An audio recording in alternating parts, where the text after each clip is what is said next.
جزیره کومودو که این بزرگترین خزنده های دنیا رو از نزدیک ببینیم. اژدهای کومودو. این موجودات شگفت انگیز فقط توی همین ناحیه اندونزی تو جزایر کومودو پیدا میشن. در شرق‌تر از جزیره بالی هست اینجا و اینا انقدر وحشی هستن که بچه‌های خودشون رو میخورن. بالاخره رسیدیم به جایی که میتونیم با این سفره ماهیای قولاسا شنا کنیم. حالا اومدیم مارگاریتا آیلند، اینجا قراره اسنورکل کنیم.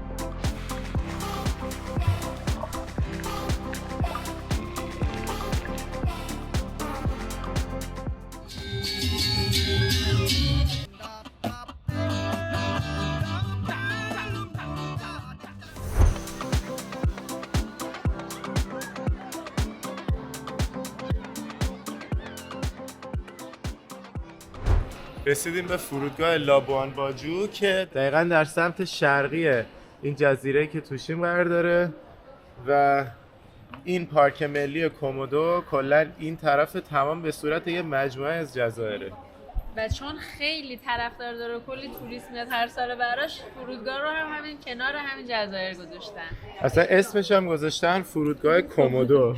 بعدم دیگه رانندمون از اینجا دیگه تور لیدر میاد دنبالمون، مستقیم میریم سمت قایق. برای همین مایه‌مون هم پوشیدیم دیگه، اسنورکلینگ و اینا هم داریم، میریم همین امروز کومودو میبینیم. کل پروازمون پر بود، تازه با اینکه لو سیزنه ها. بعد فرودگاهش خیلی شیکه، از فرودگاه جزیره بالی شیک‌تره و پر صنایع دستیه. من تعجب کردم که انقدر فرودگاهش درست حسابیه، چون معمولا تو شهرهای کوچولوی این کشور وقتی میای دیگه فرودگاهاشون خیلی دیگه بعد کوچولو و معمولی باشن، ولی این یکی آره نگاه کن، حتی لباساشون رو اینجا گذاشتن نه برای فروش ها، برای اینکه فقط ملت ببینن، بیشتر با در واقع فرهنگشون آشنا بشه.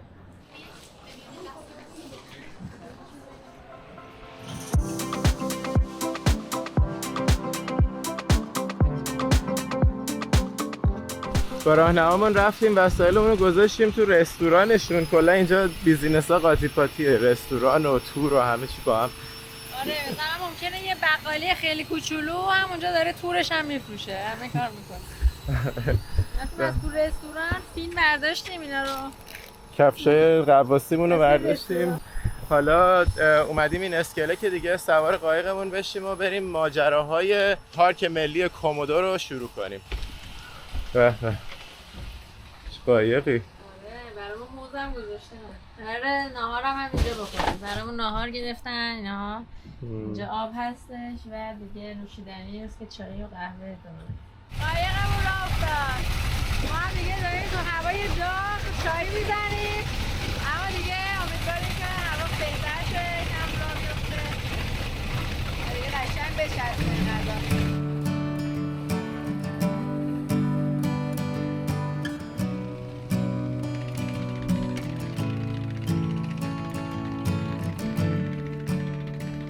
اولین جایی که وایسادیم جزیره کلوره، یه هایکینگ کوچیک داره، میرسیم بالای اون تپهه و دیگه از اونجا یه ویو پوینت، یه منظره قشنگ داریم.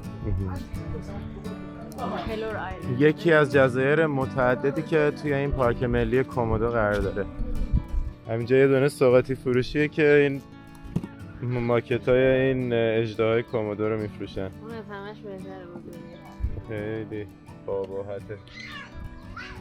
ببین اینجا نمازخونه هم گذاشتن، چون همچنان تو کشور اندونزی هستیم دیگه. هر جا بری نمازخونه هم هست و معمولا اسمشو میذارن موشالله.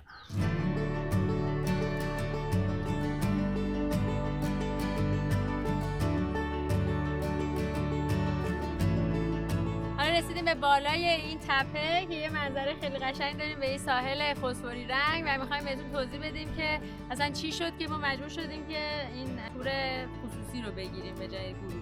ببینید وقتی که میاین این جزایر یا پارک ملی کومودو کلا 2 تا منطقه اصلی داره که باید معمولا هر کدومش رو توی تور یه روزه میبرن. یکیش همون جزیره کومودو هست و منتا پوینت که میرن برای دیدن سفره ماهی‌های غولاسا و ساحل صورتی و چند تا محل غواصی سطحی دیگه. اون یکی ناحیه این قسمتی هست که ما الان اومدیم رینکا هست که یه جزیره دیگه است که توش پر اژدهای کومودوه، به اضافه چند تا نقطه برای اسنورکل و مثلا یه سری تپه و جزیره‌های دیگه مثل اینجا. با اونکه جزیره رینکا که ما داریم امروز میریم تعداد اژدهای کومودوهاش بیشتره و راحت‌تر پیدا میشن، اکثر تورا میرن سمت جزیره کومودو که اونجا هم هست ولی یکم سخت‌تر و کمترن، به خاطر اینکه جاذبه‌های دیگه‌ای که در کنار تورش هست، ساحل صورتی و منتا پوینت، 2 تا جاذبه دیگه هستن و سعی می‌کنن با اون 2 تا ترکیب کنن تورا رو. واسه این اکثر تورای تمام روزی میرن اونور. حالا چی شد که ما اصلا یه روزه گرفتیم و اومدیم این طرف؟ به خاطر اینکه هواپیمامون ساعت 8:30 میرسید و اکثر این تورای گروهی از ساعت 5 صبح یا دیگه ماکسیمم 7 صبح راه میافتادن.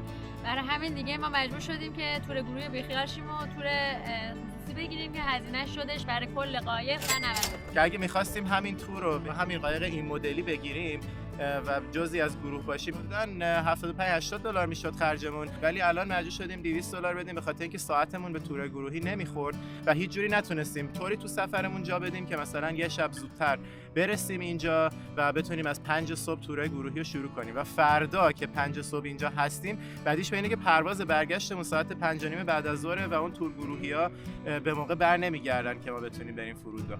به خاطر همین تنها راه چاره‌مون که با برنامه ما جور در بیاد این بود که یه تور خصوصی امروز بریم و یه تور خصوصی هم فردا بریم سمت اون یکی قسمت که منتا پوینت رو، چون دوست داشتیم حتما اون سفره ماهی‌های غولاسا رو هم اگر که خوش شانس باشیم بتونیم ببینیم و تنها راه حلش این بود، هیچ جور دیگه نتونستیم برنامه رو جور کنیم.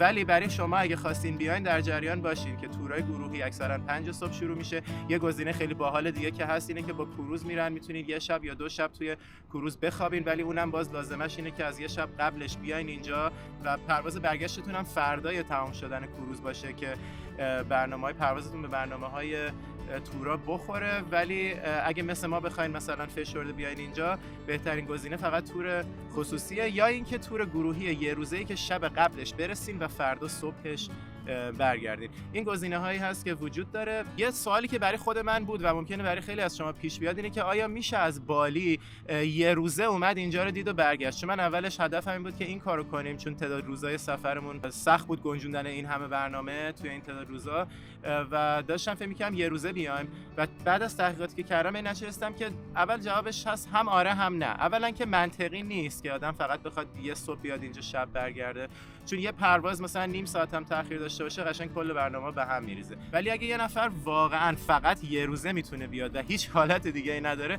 امکان پذیر هست. تنها راهش اینه که پرواز 7 صبح از بالیو بگیره بیاد یه تور قایق موتوری، حتما باید قایق موتوری باشه اگه یه روزه بخوایم بیاد، تور قایق موتوری که خیلی هم گرونتر در میاد. یعنی الان تور قایق چوبی ما که 200 دلار شد اون میشد 500 دلار واسه همین برنامه.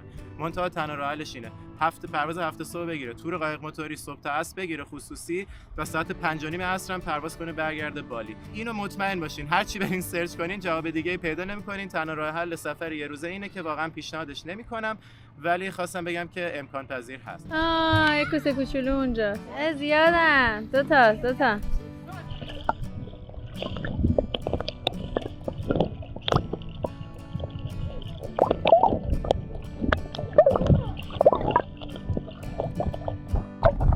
خوشگله. آره داره میاد سمتت. چقدر ماهی‌های اینجا نترسن، قشنگ میتونی بهشون دست بزنی. ببین قشنگ میتونی برشون داری. آخه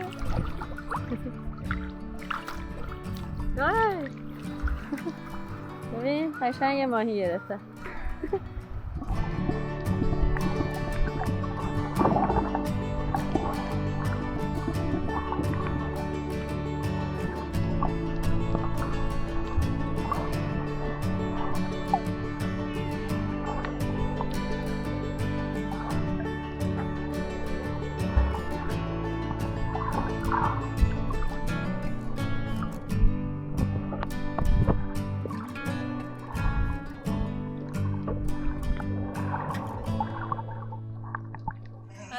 مارگاریتا آیلند، جزیره مارگاریتا که اینجا قراره اسنورکل کنیم. چند نفرم وارد تو آب هستن و میگه خیلی جای خوبی برای اسنورکل کردن.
ستاره دریایی عجیبی، آبی خیلی خوشگله.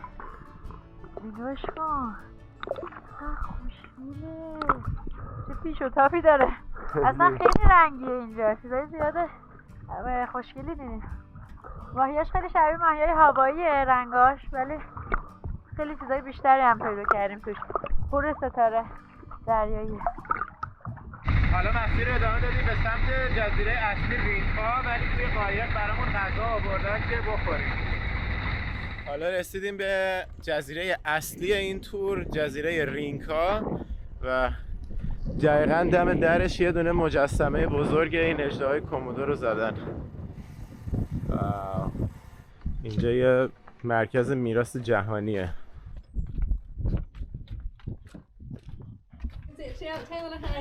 اینجا یه گروه دیگه اومدن اینجا آویزون شدن زیر پل اینا رو ببینن. آره رفته یکیشون زیر پل.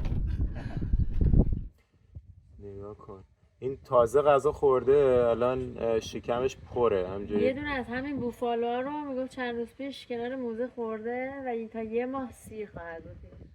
این گنده‌بک‌ها رو وقتی میخورن اینا رو میرن حمله میکنن، یه دونه گاز میگیرن، یه هفته طول میکشه تا این بوفالوه بمیره. بعد یه هفته همجوری دنبالش راه میرن تا این بنده خدا بمیره بوفالوه، بعد تازه شروع میکنن به خوردن.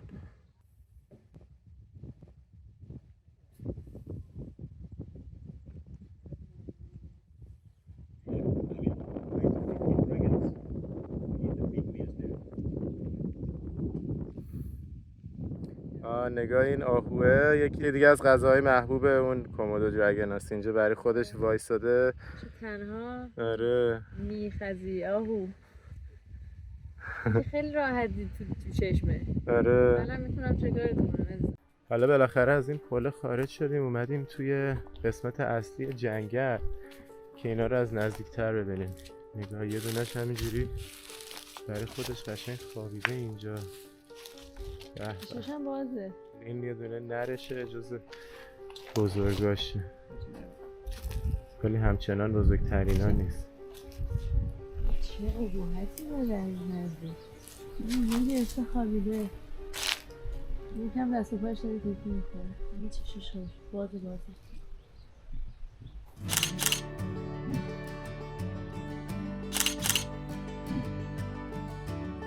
اینا انقدر وحشی هستن که بچه‌های خودشونو میخورن، نراشون. البته راستی همینجا جا داره که بگم من از بچگی تو کف این اژدهاهای کومودو بودم، چون یه بازی بود به اسم کرش تیم ریسینگ که بازی میکردیم و شخصیت مورد علاقه من تو این بازی اسمش کومودو جو بود که من همیشه اونو انتخاب میکردم و رقص پیروزیشم این شکلی بود که من وقتی میبردم اداشو در میآوردم و اینجوری میرقصیدم. این اژدهاهای کومودو برخلاف ظاهر خیلی تنبلی که دارن، اما میتونن تا 18 کیلومتر بر ساعت بدون و ولی فقط توی مسافت‌های خیلی کوتاه. تو مسافت کوتاه یک مرتبه با سرعت حمله میکنه به یه بوفالوی، آهوی و خیلی حیوانات دیگه، گازشون میگیره و اون حیونا بعد مدتی میمیرن و بعدی میاد میخورتشون. آهو و گراز معمولا بعد 1-2 روز میمیرن، ولی بوفالوها رو باید تا 1 هفته تعقیب کنن تا اون بوفالو بالاخره به خاطر سم این حیوان بیفته بمیره و بعد میخورنش.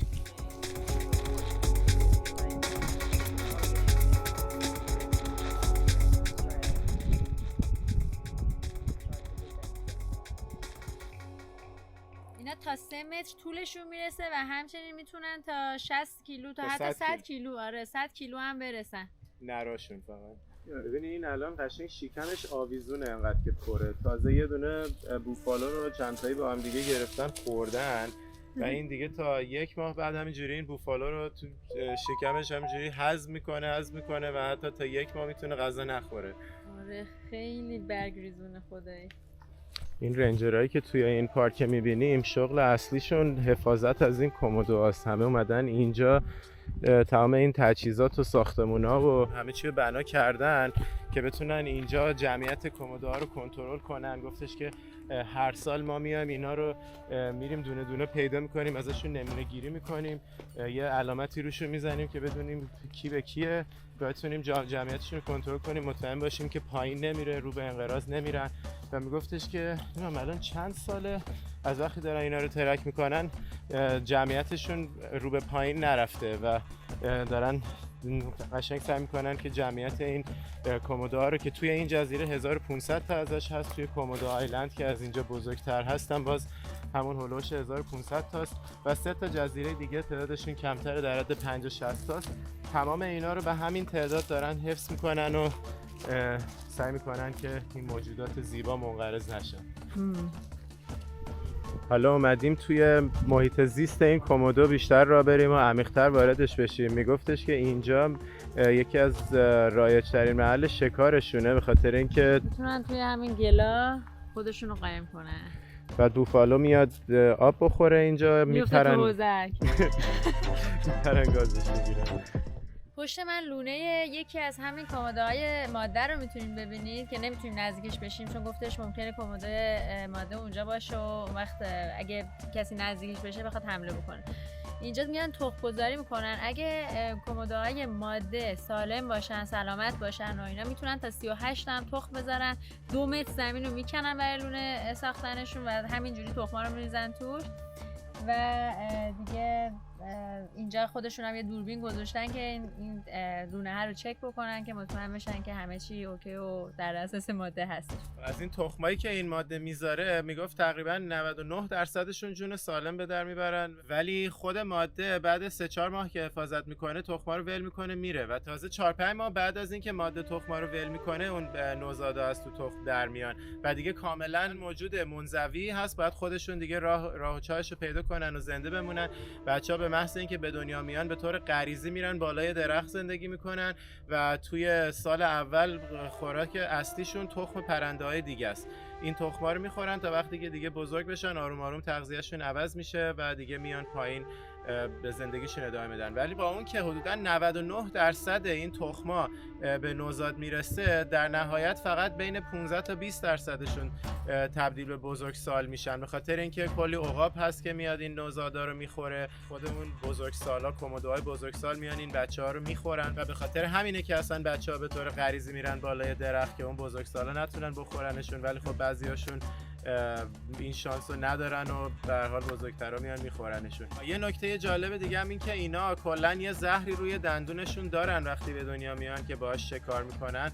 منتها اون زهره به تنهایی کافی نیست که این حیونا رو بکشه. اولش که شروع میکنن تغذیه‌شون از تخم مرغ میارن رو حیوانای دیگه، مجبورن حیوانای مرده رو برن بخورن چون هنوز به اندازه کافی اون دندونشون باکتری نداره که بتونه این حیونا رو بکشه. بعد که این حیوانای مرده رو میخورن آروم آروم دندونشون این باکتریا به خاطر اون جنازه حیوانای مرده رو دندونشون شکل میگیره و از اون به بعد وقتی میرن یه حیوانو گاز میزنن اون حیوان عفونت میکنه. زهرش خودش هم کمک میکنه به این پروسه و باعث میشه که این حیوانا بعد مدتی بمیرن. که اینا بتونن دیگه بردارن حیوانای گنده تر رو بخورن. جالبه که این پرنده پانارنجی یه ارتباط خیلی نزدیکی با این کومودوها داره، به خاطر اینکه اینا لونه های خیلی بزرگ درست میکنن، یعنی آروم آروم برای خودشون لونه درست میکنن ولی هی دوباره میان روی همون لونه یه جایگزین درست میکنن، طوری که این بعد یه مدت بزرگ میشه و مثل یه کوه لونه میشه و اون کومودوها میان از این لونه هایی که این پرنده درست کرده استفاده میکنن. یعنی بعضی وقتا خودشون میکنن برای خودشون لونه درست میکنن برای تخم گذاشتن، بعضی وقتا هم اگه یه همچین لونه از قبل آماده شده ای ببینن دیگه میان اینو برمیدارن و حاضر آماده استفاده میکنن برای تخم گذاری. رسیدیم به بیشهزار. همجوری داریم الان از بغل تپه، دامنه تپه میریم بالا. یکم اکوسیستم عوض شد، بیشهزار شد و حالا داریم دنبال یه سری دیگه از این اژدها میگردیم. امیدواریم که بزرگترش هم ببینیم.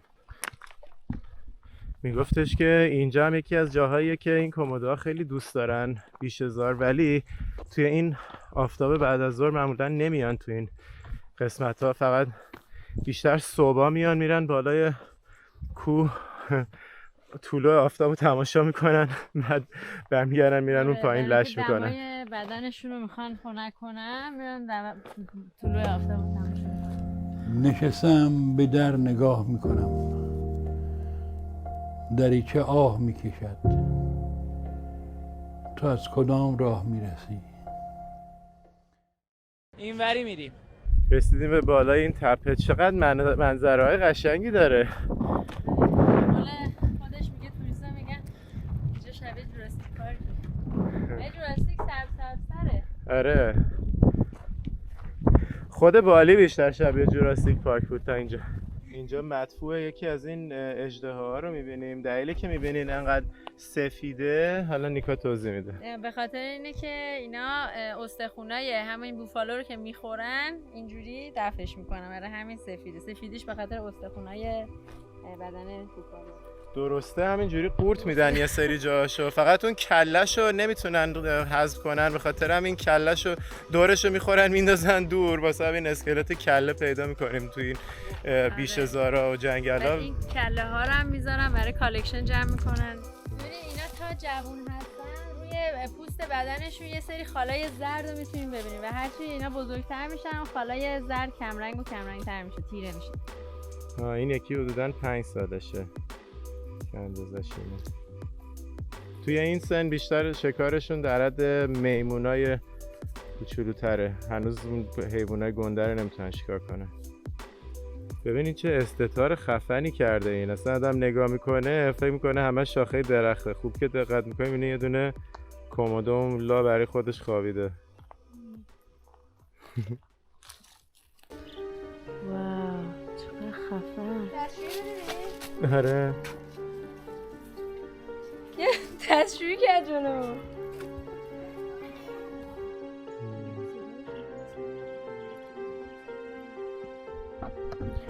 ببین اینجوری نبینین ما انقدر نزدیک به اینا وایسادیم، ما خیلی موجودات وحشی و خطرناک هستن. اینجا با همون راهنمای تعلیم داده شده هست که اگه بخواد حمله کنه میتونه از همون حفاظت کنه، وگرنه اینا در عرض چند ثانیه میتونن با سرعت حمله کنن و یه موجودی مثل بوفالو رو از پا در بیارن. Hello, thank you.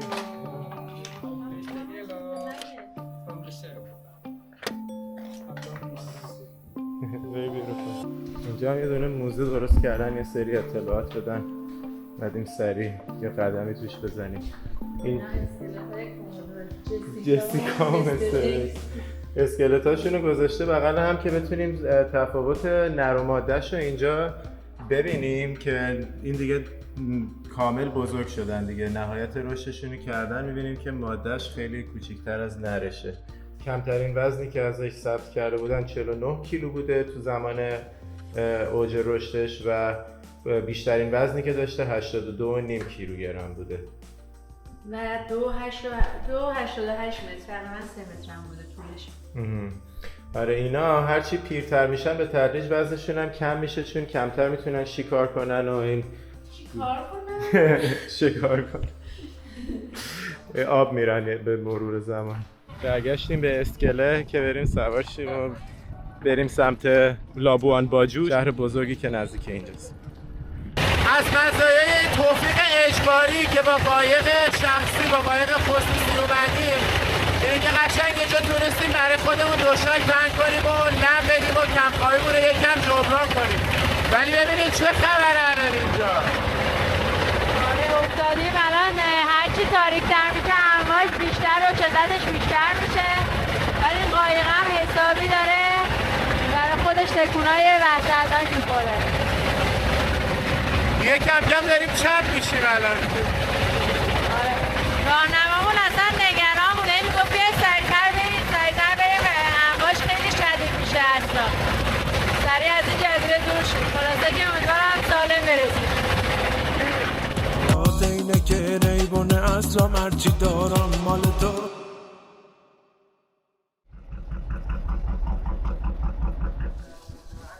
جالبه صدای ازون میاد یهو اینجا.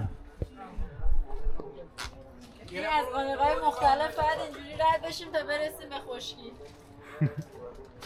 از قایق خودمون اون بر بود، تازه اومدیم تو این قایق، حالا داریم میریم تو قایق اینوری. زیگزاگی داریم اینا رو رد میکنیم که برسیم به اون بر.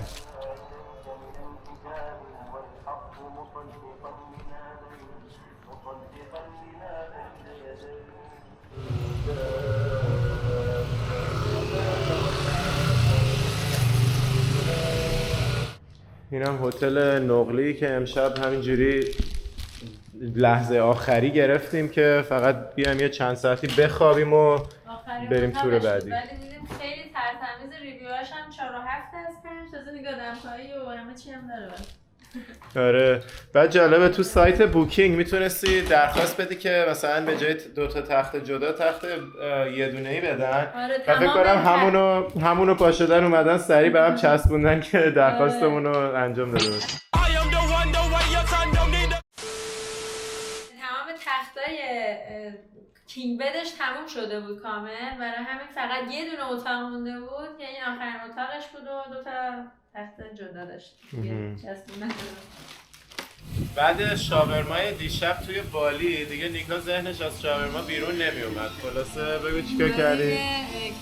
کباب فروشی دیگه پیدا کردیم دقیقاً 2 دقیقه‌ای همین جایی که 2 دقیقه پیاده از هتلمون. وقتی اینقدر هم عکسش خوشگل و گوزنک بود، ریویوهای بالا، دیگه اومدیم اینجا که ساندویچ کباب بخوریم.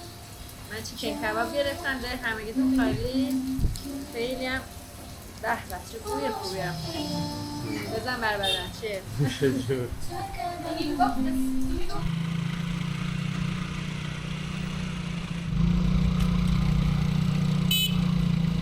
اینجا خواستیم گرب بگیریم، دیدیم کلا تو اپش اصلا یه دونه ماشین هم نداره، فقط گرب موتوری داشت. مثلا همین 2 تا دونه گرفتیم. Thank you. نیکا یه دونه پشتگردنی جدید خرید، فرودگاه جاکارتا گمش کردیم که تو هواپیما بذاریم پشتگردن. بعد یه دونه براش خریدیم.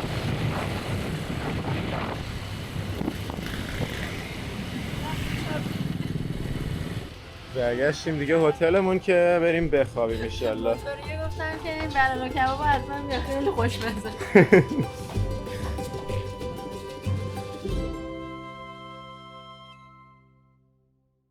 امروز دوباره داریم با قایق میریم سمت فعالیت بعدی، ولی راننده‌شون گفتن مریض شده دارن ما رو با موتور میبرن. نفرمون هم سوار کردن سر این موتور. داریم الان میریم اسکله که بریم سمت بنتا پوینت، محل سفره ماهی قولاسا.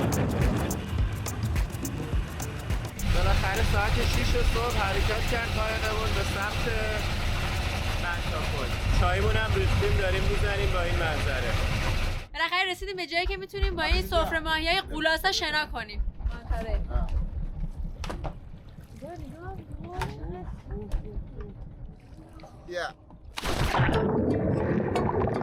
مانتاها یا سفره‌ماهی‌های قولاسا معروفن به غول‌های مهربان اقیانوس. عرضشون به 8.5 متر میرسه، یعنی بیشتر از طول یه اتوبوس مدرسه، و وزنشون میتونه تا 2.5 تن برسه. توی مناطق استوایی اقیانوس‌ها زندگی میکنن، ولی بهترین نقطه دنیا برای دیدنشون از نزدیک به طور طبیعی توی زیستگاه خودشون جزایر کومودوی اندونزیه، همین جایی که الان توی این ویدیو میبینید. این موجودات نسبت نزدیکی با کوسه ها دارن و غذاشون پلانکتون و ماهی‌های بسیار ریزه.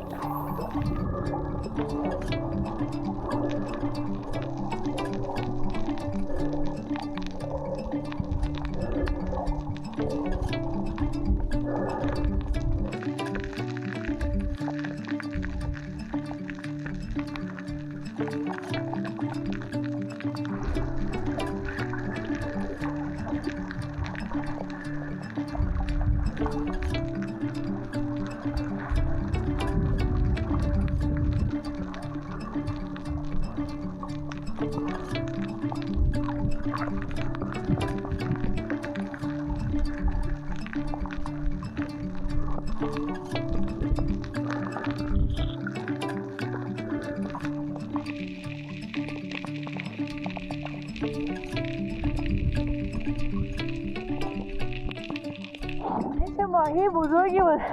کلی هم دندون داشته، میدونم دندون بود چی بود داره نتونستم بهش دست بزنم. مثلا الان گاز میگیره میکنه انگوشتون.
الان چند ساعته دنبال این سافرمانیا میکنه که هی ویدیو خوب باشون بگیریم، هی فرار میکنه.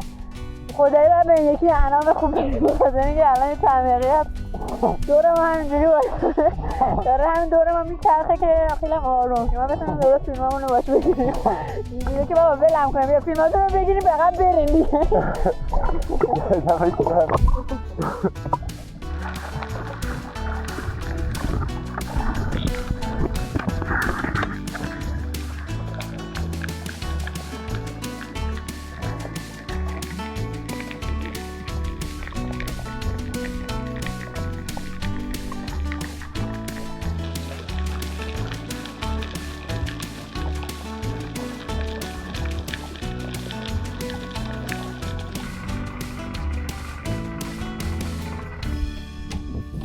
دیگه برگشتیم به اسکله شهر لابوان باجو.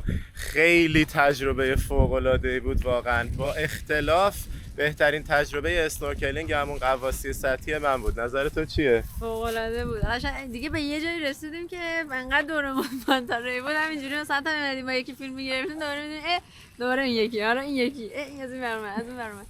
بعد دیگه اون کوسه رو دیدیم و این نوع کوسه رو ما قبلا ندیده بودیم. قبلا یعنی تجربه شنا با کوسه‌های مختلفی داشتیم، ولی این نوع کوسه بهش میگن وایت تیپ ریف شارک که دیگه اینجا دیدیم. یکی دو تاشو من دیدم که یکیشو به حسین نشونم، حسین سریع رفت دنبالشو. اونم مثل چی میترسن از آدم، نمیدونم چرا، ولی دیگه برای فیلم‌های خوبی در اومد هستش. بعد نکته دیگه این که خب ما اینجا برای دیدن این سفره‌ماهی‌های غولاسا اومدیم، منتها علاوه بر اون واقعا زیبا و رویایی بود زیر آب. اصلا بیشترین تنوع ماهی که تا حالا دیده بودم اینجا بود. قشنگترین مرجانا، با اختلاف بهترین اسنورکلینگی بود که کرده بودم. با اختلاف ما تا حالا خیلی اسنورکل کردیم. مثلا قبلا فکر کنم قشنگترین اسنورکلی که من کرده بودم بعد هاوایی، نه قبل هاوایی، توی تاهیتی بود، توی جزایر پولینزیا، بهش میگن فرنچ پولینزیا. اونجا قشنگترین تجربه اسنورکلینگمون بود. بعد هاوایی قشنگترینش بود، با اینکه خب کشورهای دیگه هم رفته بودیم. حتی مثلا دریای سرخ خیلی اسنورکل قشنگی داشت، ولی این دیگه اومد دیگه اول جدول، به خاطر اینکه اصلا اون ریف رنگا، اون ماهیای بیشتری که مثلا قبلا توی اون ریفای دیگه ندیده بودیم، با سایزهای مختلف، با سایز، آره اصلا چیز عجیب غریب، ماهیایی که اصلا واقعا تا به عمرم ندیده بودم. دیگه اینو با اختلاف آوردش صدر جدول. لاک پشت هم که باز دیدیم دیگه. آره. لاک پشت قبلا هم دیده بودیم، ولی این لاک پشتش خیلی ترسوند. یعنی هر چی قبلا دیده بودیم دیدیم به اضافه کلی چیزای بیشتر. خیلی باحال بود. اینو تو توضیحات دیروز یادمون رفت بگیم، این کومودوهای نر به خاطر اینکه تعداد نرها خیلی بیشتر از ماده است، با هم دیگه میجنگن وقتی فصل جفتگیریشون میشه. آره، چون که تعداد مردای جزیره خیلی بیشتره. میبینم که سینا اومده تو اندونزی آرتشاپ زده. ای شیطون. سیناهای پیج میایم ببینیم که قضیهش 10% هم دیسکونت گذاشتید. اوه سینا بیار ببینم کار کدومتون بوده.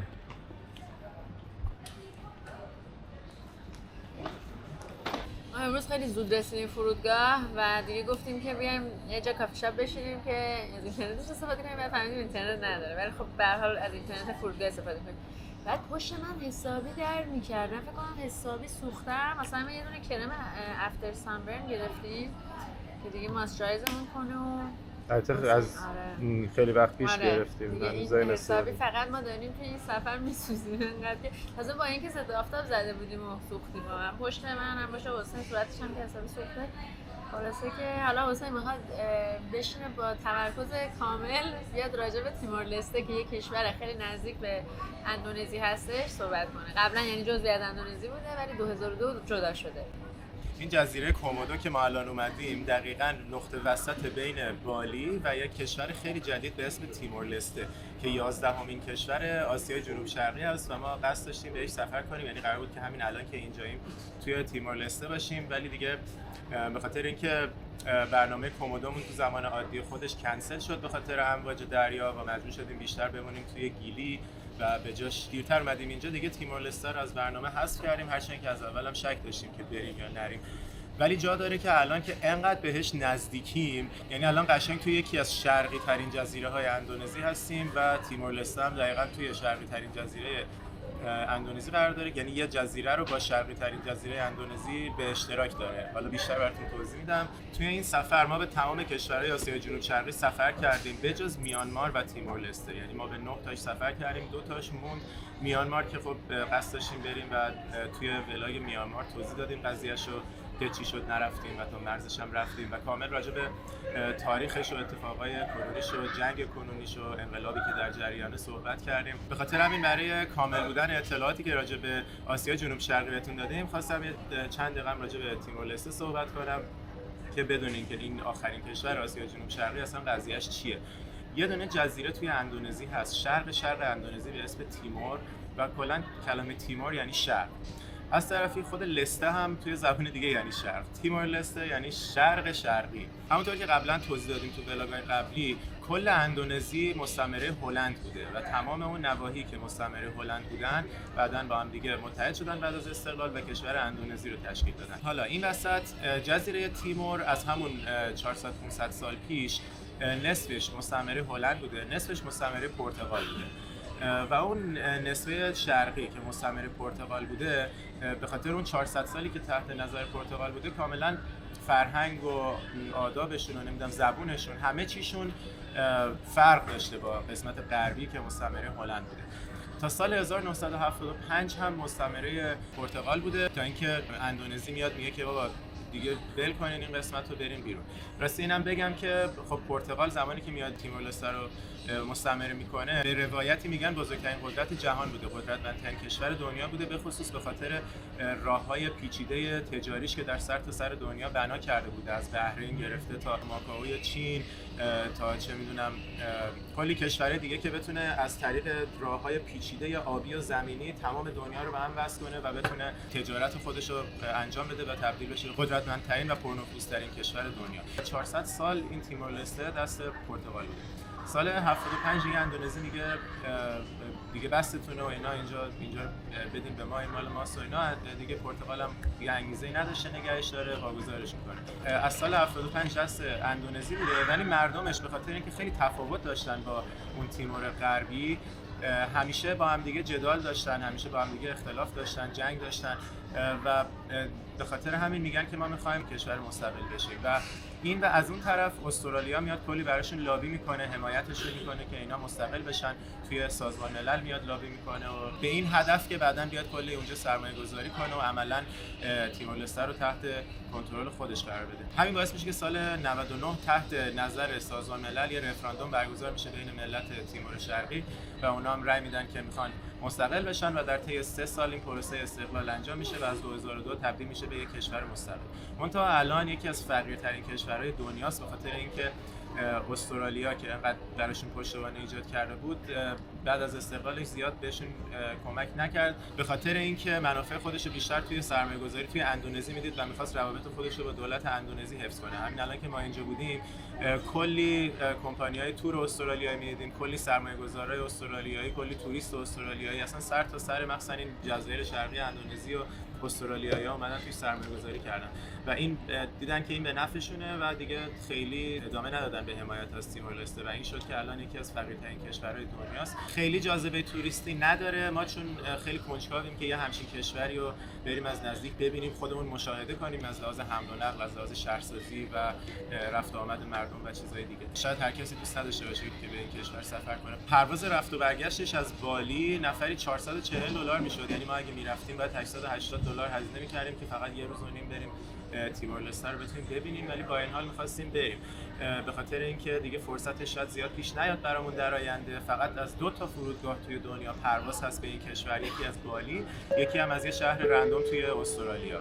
خلاصه جاذبه‌های توریستیش خیلی محدوده، البته که یکی از جزایر استواییه، به خاطر همین طبیعت خیلی قشنگی داره، نه به قشنگی بالی و خیلی جای دیگه اندونزی، ولی هایک‌های قشنگ، چشم‌اندازهای قشنگی داره، ولی توی شهرش خیلی خالیه، یعنی اصلا یه دونه ساختمون بلندم نداره، هتلاش فوق‌العاده گرونه چون زیربنای توریستی نداره و توی شهرش مثلا بار و اینا به اون صورت نداره، جاذبه تفریحی نداره برای توریستا. 2-3 تا بار تو نقشه نگاه کنی پیدا می‌کنی، حالا ما نرفتیم ببینیم که واقعا چقدر شلوغ هست. نیست کشوری نیست که زیاد بهش سفر کنن و جاذبه اصلی داخل شهرش هم مثلا یه قلعه پرتغالی و یه بازار صنایع دستی و یه دونه مجسمه عیسی مسیح که بالای تپه ساختن، چیز دیگه‌ای نداره. حالا دیگه به هر حال ما همینا رو هم دوست داشتیم بریم ببینیم، یه ولاگ کامل تهیه کنیم، منتها دیگه شرایط طوری شد که ترجیح دادیم که این کومودو رو حتما بهش برسیم، اینو نمی‌خواستیم از دست بدیم و حاضر شدیم که این کشور رو نریم که این کومودو رو توی برنامه بتونیم نگه داریم.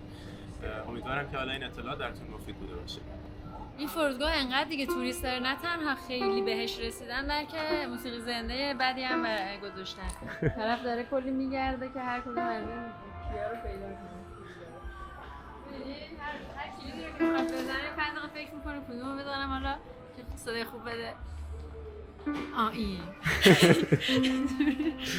حالا موسیقی زنده مدلیشو ندیده بودم. واسه همه دیدن اینقدر اینجا توریست میاد حتما باید یه موزیشین خوب و حرفه‌ای انتخاب کنن که بیارن روزشون اینجا قشنگ تا صبح تمرین کنه. خب دیگه داریم برمیگردیم به سمت بالی برای آخرین شبمون توی کشور سرسبز اندونزی. یه جای دیگه رو که فقط ما توی کومودو آیلند نتونستیم ببینیم و یکی از جاهای خیلی توریستی و قشنگ این جزیره هستش ساحل صورتیشه که بهش میگن پینک بیچ، اما خودشون میگن اونقدری که یعنی در واقع توریستایی که رفتن میگن اونقدری که توی عکس‌ها نشون میدن یا توی ویدیو سچوریشن انقدر بالا میبرن اونجوری نیستش، یعنی اونقدر صورتی نیستش، ولی یعنی اونقدر هم چیزی از دست ندیدیم. اما ما قبلا یه ساحل صورتی توی مکزیک رفته بودیم که متاسفانه اون زمان ولاگ یوتیوب پر نمی‌کردیم، الان همین ویدیوشو نداریم، اما ویدیوهاشو چون مرتبط هستش با این کومودو آیلند و ساحل صورتی اینجا، البته اون واقعا صورتی هستش نه مثل اینجا صورت خیلی کم رنگ، گفتیم که اینجا براتون پخش کنیم که شما هم ببینید.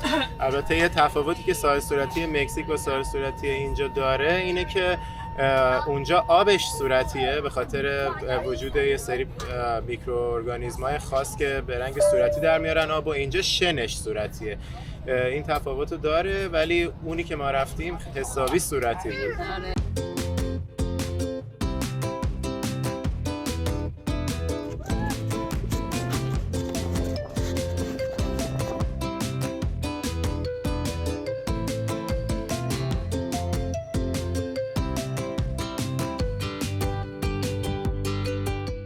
بریم برای آخرین شبمون توی بالی. باتیک ایر.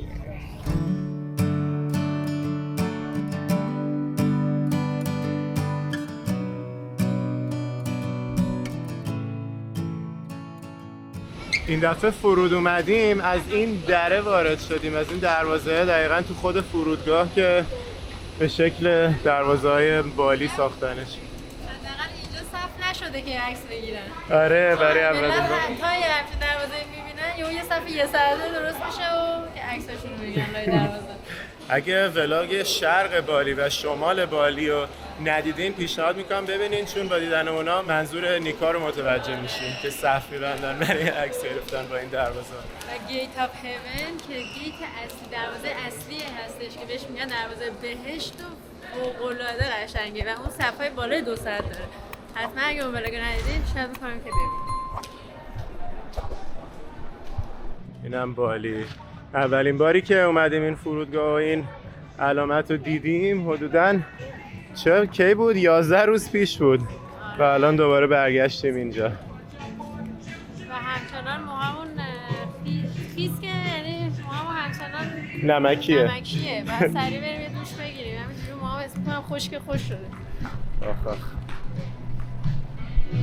مستقیم از فرودگاه با داداش علی که راهنمامون بود، این داداششه، مستقیم آوردمون اینجا به این رستوران غذا دریایی. گفتش به این ساحل میگن ساحل خیلی رمانتیک برای کاپلاس بیشتر، چون که خیلی خیلی خوشگله. البته خب ما به غروب نرسیدیم به خاطر اینکه پروازمون تاخیر داشت و گفتش غذاهاش هم خیلی خوشمزه رسیدن دیگه. حالا اومدیم که دوره هم اینجا هم با تور لیدرمون هم مسعود که 11 ساله که جاکارتا زندگی میکنه. توی ولاگ قبلی که توی جاکارتا بود بیشتر بهتون توضیح دادیم و مسعود هم به خاطر ما اومده بالی که این چند روز آخر رو با هم باشیم.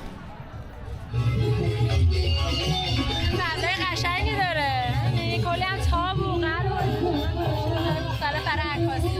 آره اینجا ساحل جیمبارانه، یکی دیگه از جاهای خیلی شلوغ و زنده بالیه دیگه. کلی رستوران داره همینجوری در سر تا سر این ساحل. تو این خطه پر رستوران‌های ساحلیه. بعد دیگه خوب شد که شب آخر تونستیم بیایم این قسمت بالی رو هم ببینیم. اینجا پایین دنپسر، توی فضای بین دنپسر و اولوگاتو، یعنی سمت جنوب بالیه.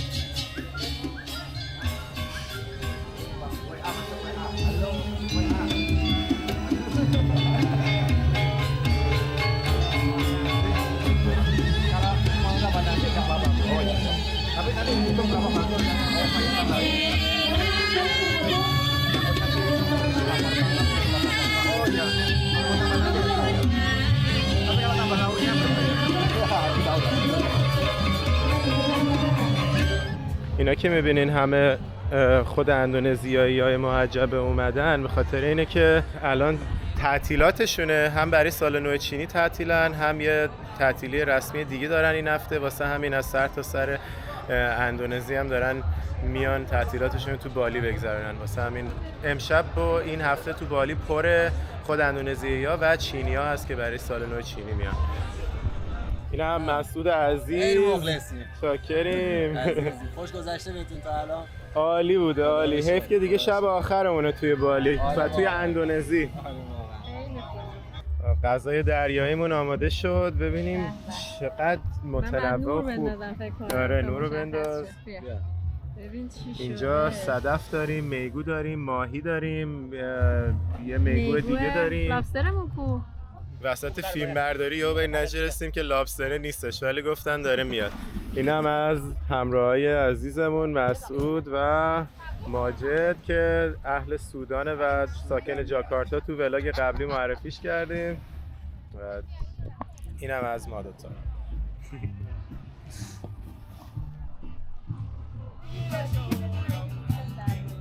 خیلی باحاله، اینا میان سر هر میزی به زبون خودشون براشون آهنگ میخونن، ازت میپرسن کجایی و اگه بلد باشن برات میخونن، ولی مثل که فارسی بلد نیستن. همه زبونهای دنیا رو بلدن به جز فارسی. حالا جا بهش بگی مکزیکی مثلا میاد درد میکنه، اسپانیش میکنه.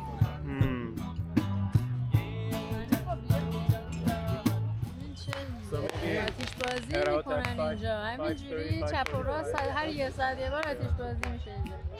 بالاخره نوبت ما هم شد. ما گفتیم آهنگ بالینیز بزنن.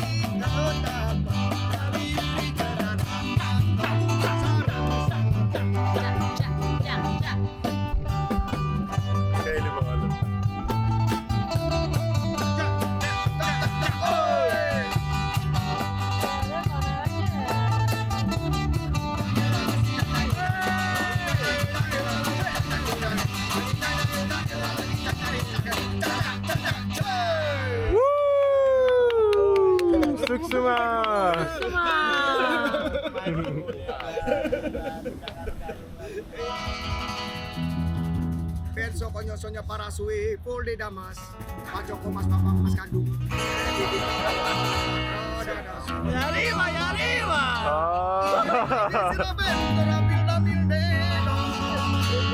گفتیم دومی اسپانیایی بزنه به یاد مکزیک. ولی مکزیک همون اگه نهیده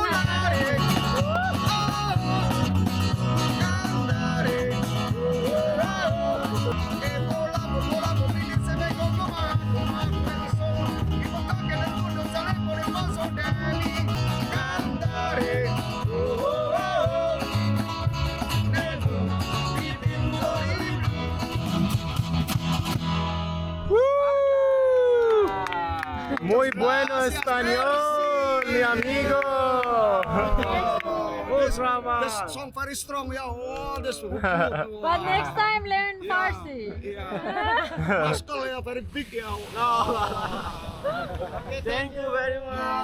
Thank you. لحظه خدافزی با مسعود عزیز رسید. دیگه دیدارمون به کجا؟ به امید خدا اون برا. اون برا ان شاء الله. خیلی خوشحال شدم دیدمتون، واقعا لذت بردم و بیشتر لذت بردم که بعد از این همه مدت که پشت صفحه‌های تلویزیون و موبایل می‌بینیمتون و لذت می‌بردیم از سفراتون، مثل رو در رو ببینیمتون و بیشتر باهاتون آشنا بشیم. دمت گرم، باعث افتخار ما بوده واقعا. واقعا. با صفحات چه آدمای گلی هستید. متشکرم. قربونت. خیلی ستاره. ما بیشتر. واقعا باعث افتخار بود داشته باشیم. دمت گرم. شکرم. بیا. موفق باشید. امیدوارم که همیشه مسیرتون پر از برکت، رزق و روزی، همیشه دل مردم رو شاد بکنید. مطمئناً دلتون هم همچنان شاد خواهد بود و برکت باشه هر جایی که بریم. همچنین خودتون خانواده زیبات انشاءالله می‌بینیم. جای رها جونم خالی. حتما اونم می‌بینیم. با مسعود و ماجد خدافظی کردیم. داداش علی رسوندمون به این هتل شب آخرمون توی اندونزی به اسم استار بوتیک هتل. داریم چکین میکنیم الان. اینجا جای خیلی خوب شهر منطقه کوتاه هستیم. کلی توی خیابونش زنده است و پر رستوران و بار و اینجور چیزاست. یعنی خود تور لیدرمون گفت وقتی هم داشتیم می‌اومدیم واقعا خیلی شهر زنده‌ایه، ولی خب ما زود بریم بگیم بخوایم چون حسین ساعت 2 بعد پاشه کار کنه. منم که بعد زود پاشم که بزنیم بریم سمت فرودگاه. اینم از اتاق یکی هتلمون. چقدر خوبه، یکی قشنگ بزرگ و ترتمیز. آره کاش چند شب اینجا بودیم، قشنگ میتونستیم وسایلمون رو ول کنیم این وسط. بزرگه. منظره داره یا نه؟ ویو داره به این مجسمه. ببینم. به به. از این ویو قشنگ در نمیشه. حالا بیا دستشویش هم ببینید. کمپایی هم که برامون گذاشتن. اینم دستشوی همونش. مسواک هم که همه جا توی رستوران یا هتل‌های آسیایی همه جا اینو میذارن مسواکو. چه هتل تو 2 ستاره یا 1 ستاره باشه، چه هتل تو 5 ستاره باشه. این هم از فرودگاه بالی و لحظات آخرمون در کشور اندونزی. پروازمون ساعت 8:30 صبح، کله سحر اومدیم فرودگاه. من که قشنگ دیگه داغونم چون که دیشب که بیرون بودیم، بعدش هم رفتیم هتل 1 ساعت خوابیدم، پا شدم باید کار میکردم. دقیقاً تا قبل اومدن به فرودگاه داشتم کار میکردم. خلاصه امیدوارم این 4 ساعتی که تو پرواز وقت داریم رو بتونم بخوابم که دیگه زور که رسیدیم مانیلای فیلیپین شارژ باشم. خب شما صحبتی نداری؟ من یه خوابالوی مردم و گوشه صبحونه هتل هم از دست دادیم. 3 روز پشت سر هم هتلمون که صبحونه میدن رو داریم از دست میدیم به خاطر اینه که صبح زود باید بزنیم برای فعالیت‌ها یا برای پرواز. حالا خبر خوب اینه که حداقل لانج رو داریم و الان هم وقت داریم میتونیم بریم از لانجی که میتونیم با کارت عضویت اون به صورت رایگان استفاده کنیم بریم اونجا یه غذای بخوریم قبل رفتن. این هم اژدها برای سال نو چینی که فردا توی مانیلا قراره یکی از باشکوه‌ترین جشن‌های سال نو چینی رو ببینیم.